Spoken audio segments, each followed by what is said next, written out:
रेणुका की शादी कुछ ही दिनों पहले शास्त्री नगर में हुई थी।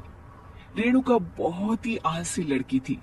वो दिन भर बेड पर सोती रहती या फिर मैगजीन पढ़ती रहती और घर के काम भी धीरे धीरे ही करती। एक दिन उसकी सास उसके पास आती है। बहू, आज बेसन का चिला बना दे, बड़ा मन कर रहा है। हाँ मम्मी जी, बनाती हूँ थोड़ी देर में। थोड़ी देर में? अरे थोड़ी देर में तो रात के खाने का वक्त हो जाएगा बहू। अच्छा मम्मी जी, तो फिर आप रात का खाना ही खा लीजिएगा ना। हे भगवान, कैसी आलसी बहू मिली है मुझे, हर काम को बस टालती ही रहती है।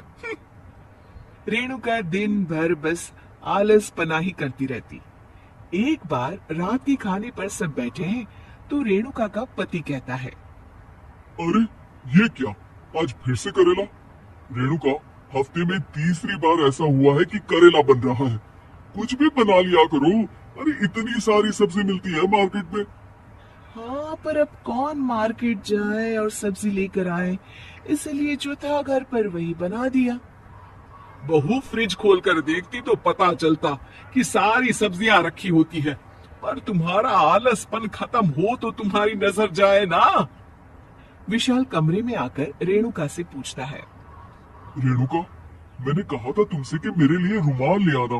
मेरे सारे रुमाल खराब हो गए हैं। तुम ले आई क्या? आज नहीं गई, कल ले आऊंगी। उफ़ो, पिछले 4 दिनों से मैं यही सुन रहा हूँ। बिना रुमाल के ऑफिस जाना पड़ रहा है। तुम तो बहुत ही आलसी होती जा रही हो रेणुका। आपको रुमाल की जरूरत है ना, तो खुद ही खरीद लीजिए ना। हाँ, अब वही करूंगा। तुम्हारे भरोसे बैठा रहा तो कुछ नहीं होगा। एक दिन दरवाजे पर बेल बज रही होती है और रेणुका सोफे पर बैठी होती है, पर आलस में दरवाजा खोलती ही नहीं। अरे बहू, कितनी देर से बेल बज रही है?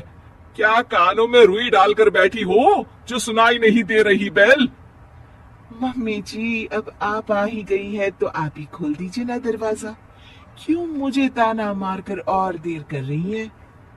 अरे वाह, उल्टा चोर को तवाल को डांटे। सास दरवाजा खोलती है तो उसकी पड़ोसन दरवाजे पर खड़ी होती है। दरवाजा खोलने में इतनी देर क्यों हो गई? सब सो गए थी क्या? और ये भी कोई वक्त है क्या सोने का? हाँ? अरे नहीं नहीं, ऐसी कोई बात नहीं है। आइए आइए, आप लोग अंदर आइए। ओफो, इन सबको भी अभी आना था। अब मम्मी जी लगा देंगी मेरी ड्यूटी किचन में। बहू, पकोड़े तल दे। बहू, चाय बना दे। अरे बहू, सो गई क्या? कब से आवाज दे रही हूँ। जा, चाय बना कर लिया। हाँ मम्मी जी, अभी जाती हूँ थोड़ी देर में।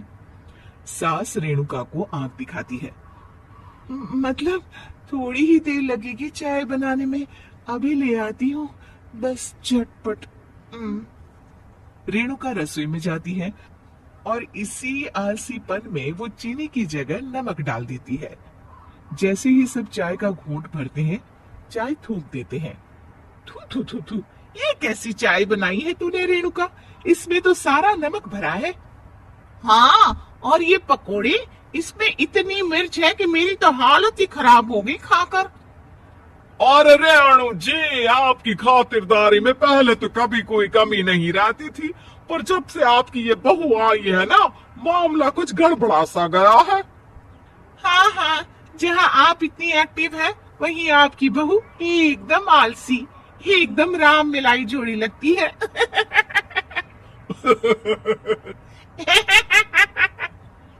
अच्छा जी, चलते हैं अब। नमक वाली चाय पिलाने के लिए बहुत बहुत शुक्रिया। सब वहां से चले जाते हैं।